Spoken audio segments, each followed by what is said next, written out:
The Shadows of São Paulo, unmasking the PCC's bloody empire. What if a single prison massacre could birth a criminal juggernaut capable of paralyzing one of the world's largest cities? Imagine stepping into the dimly lit corridors of Brazil's most notorious penitentiaries, where whispers of rebellion turn into roars of revolution. How does a group formed in chains become the puppet master of an international drug empire pulling strings from behind bars? Buckle up, because today we're diving headfirst into the dark underbelly of the Primeiro Comando da Capital, the PCC, a gang that rose from the ashes of brutality to become Brazil's deadliest shadow government. As an investigative journalist who's chased leads from São Paulo's slums to international money trails, I'll take you through the twists and turns of this thriller, where every fact feels like a clue in a high-stakes detective novel. The Birth and Blood, Origins of a Prison Revolution. It all started in the chaos of October 2nd, 1992, inside São Paulo's infamous Carandiru penitentiary. A riot erupted, and in a scene straight out of a nightmare, military police stormed in, guns blazing. By the end, 111 inmates lay dead, many executed in cold blood, their bodies piled like discarded evidence. The world recoiled in horror, but for the survivors, this was the spark. Transferred to the maximum security Taubaté prison, 8 hardened prisoners banded together in August 1993, founding the PCC under the banner of peace, justice, and freedom. They weren't just a gang, they were a manifesto against the system's cruelty, vowing to protect inmates from abuse and overthrow the capitalist machine that caged them. Picture this. These founders, inspired by Rio's Red Command, started small, organizing soccer matches to mask their meetings, but their ambitions exploded like a hidden bomb.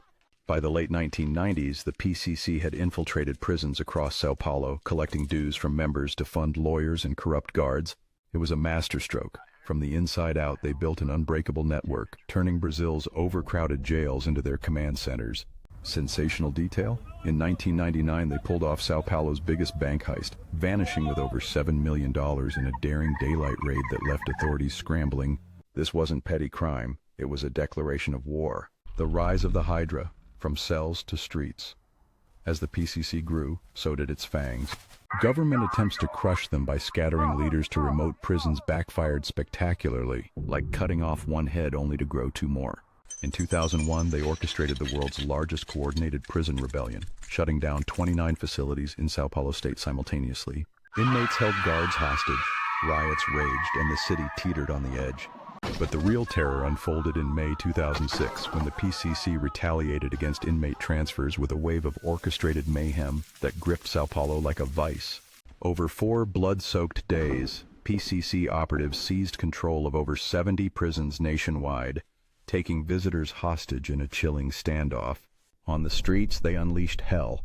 Buses torched, police stations bombed, and targeted assassinations that claimed over 150 lives, including 31 officers and innocent civilians. The city shut down, schools closed, businesses barricaded, as gunfire echoed through the night. It was a detective's worst nightmare. A gang operating like a shadow army, coordinating via smuggled cell phones from behind bars. Thrilling fact? The attacks were so precise that São Paulo, a metropolis of 12 million, ground to a halt, with residents cowering in fear while the PCC demanded better prison conditions. This wasn't just rebellion, it was psychological warfare, proving the gang's tentacles reached far beyond iron bars. If you're as riveted by these hidden power plays as I am, uncovering how a prison pact became a criminal colossus, consider subscribing to our YouTube channel, Behind the Veil Truths, where we peel back more layers of the world's darkest secrets. Just a quick click at https:/www.youtube.com/Behind Veil Truths could unlock your next obsession. The Empire of Shadows, activities and global reach fast forward, and the PCC isn't confined to Brazil's prisons anymore. It's a multinational monster raking in millions monthly from a web of illicit enterprises. Drug trafficking is their lifeblood. Controlling vast cocaine routes from Paraguay and Bolivia, they flood Europe and beyond, partnering with Italy's ruthless Ndrangheta mafia to launder profits through shadowy Chinese networks. Robberies, think armored car heists and bank vaults cracked with military precision. Murders? Brutal and calculated, like the 2016 video of a teenager's decapitation during a turf war, or the 2017 Paraguay mega heist that plunged a border town into anarchy. netting millions in a blaze of gunfire. Their structure is a detective's enigma, a vertical hierarchy led by the Sintonia final Gural, with kingpin Marcos Marcola Camacho calling shots from his cell, surrounded by lieutenants like Barbara and Eric Gordau Duez from over 11,000 members fund everything, bribes, weapons, even cybercrimes like cryptocurrency scams. Sensational twist. By 2023, they had around 1,000 operatives in Portugal, infiltrating football clubs for money laundering, and in 2024, U.S. Treasury sanctions targeted operatives like Rodrigo Gonçalves, who orchestrated hits and deals from prison. In 2025, a fragile truce with rivals like the Red Command shattered after just 2 months, sparking fresh violence in the Amazon's drug corridors. The unyielding grip, notoriety, and enduring terror. The PCC's notoriety peaks in their ability to blend terror with strategy. In 2017, prison wars with the first Catarinense group left bodies strewn like clues in a gruesome puzzle. They've evolved into a transnational powerhouse, exporting violence to South America and Europe, where they control drug flows and extort businesses. Thrilling detail. Despite mass incarcerations, Brazil's prisons swelled to over 800,000 inmates by 2019. The PCC thrives, turning cells into boardrooms for billion-dollar deals. Their 2002 expulsion of founders led to rival gangs like the Third Capital Command, igniting bloody feuds that echo to this day. As I piece together this puzzle, from leaked documents to survivor testimonies, the PCC emerges not just as a gang, but as a hydra-headed empire that regenerates stronger with every strike.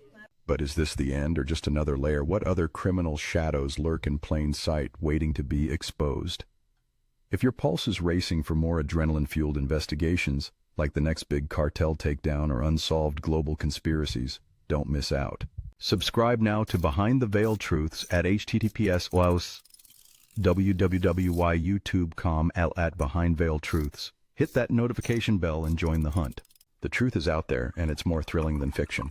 What's our next case? You tell me in the comments.